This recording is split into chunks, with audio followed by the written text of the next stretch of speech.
আমরা যেটা বুঝতে পারলাম ভাই, আমরা একটা প্রতারণার শিকার হয়েছি। এইটা হইলো ভাই কিন্তু বলছে আমার 3টা বেড়া আর মানে 7টা বেড়ি।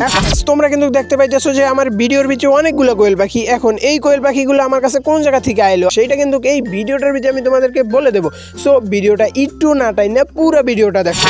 আজকে কিন্তু আমি সকালে ঘুম থেকে উইঠাই আমার কোয়েল পাখির যে ঘরটা আছে, মানে যে ঘরটা আমি বানাইছি ওই ঘরটা কিন্তু আমি দেখতে আসি যে সবকিছু ঠিকঠাক আছে কিনা। যদি ঠিকঠাক থাকে তাহলে কিন্তু আমি কোয়েল পাখি আনতে যাবো। এখন এই যে আমার ঘরটা কিন্তু সবকিছু ঠিকঠাক আছে আর পুরো কমপ্লিট হয়ে গেছে। এই জায়গা থেকে 1 আঙ্গুল পরিমাণ ফাঁক আছে, এই ফাঁকটা কিন্তু কোনো সমস্যাই না কোয়েল পাখির ক্ষেত্রে। আর কোয়েল পাখি কিন্তু এই জায়গা থেকে বাইরে যেতে পারবে না। আর তোমরা যদি জানতে চাও যে এই খেসাটা বানাইতে আমার কত টাকা খরচ গেছে, তাহলে আমি একটা কথাই বলবো ভাই, খুব সীমিত টাকা খরচ গেছে। তোমরা কিন্তু সবাই চাইলে এই খেসাটা হাতে বানাইতে পারো।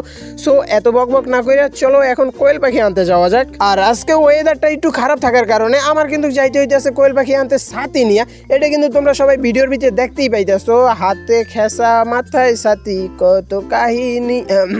মানে আমি কোন দিকে চলে গেছিলাম। যাই হোক, আমরা কিন্তু অবশেষে চলে আসছি কোয়েল পাখি নিতে।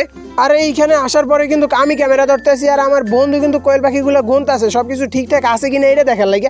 এখন সবকিছু গুইনা তুইনা আমরা যেটা বুঝতে পারলাম ভাই, আমরা একটা প্রতারণার শিকার হয়েছি। এইটা হইলো ভাই 10টা চাইছি ভাই, 10টাই দিছে, কে একটা বাড়াই দিতে পারলো না।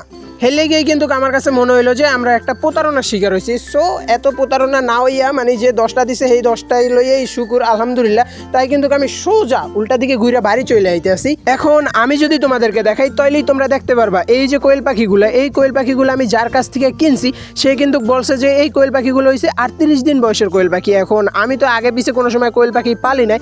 এখন তোমরা যদি কেউ যাই না থাকো এই কোয়েল পাখিগুলার মানে বয়স কত, এটা যদি আমার একটু কমেন্টে জানাইতে তাহলে আমার একটু অনেক বেশি উপকার হইতো।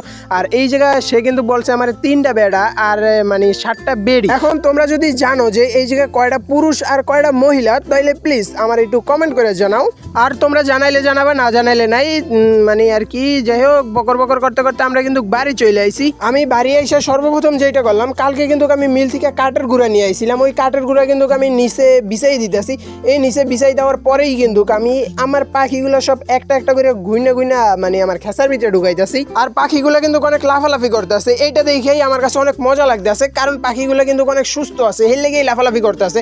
আর যদি সুস্থ না থাকতো তাহলে কিন্তু লাফালাফি করতো না। অলরেডি কিন্তু আমার সব পাখিগুলো ঢুকাইনো হয়ে গেছে। এখন তোমরা কিন্তু দেখতে পাইতেছো যে আমার পাখিগুলো কি সুন্দর বালির ভিতরে লাফালাফি করতেছে। বালি বলতে আর কি ওই কাঠের গুঁড়া, এগুলোর ভিতরে লাফালাফি করতেছে, যেটারে বাংলা ভাষায় ওই লাফালাফি কয়, ওই আর কি। যাই হোক, আমার ভিডিওটা এই পর্যন্তই ছিল। আর যদি ভিডিওটা ভালো লাগে থাকে তাহলে ভিডিওটা ভিতরে লাইক কমেন্ট করে দাও আর চ্যানেলটাকে সাবস্ক্রাইব করে দাও। আর যদি ফেসবুক পেজ বা টিকটক আইডি দিয়ে দেখো তাহলে আইডিগুলো আমার ফলো করে দাও। ধন্যবাদ।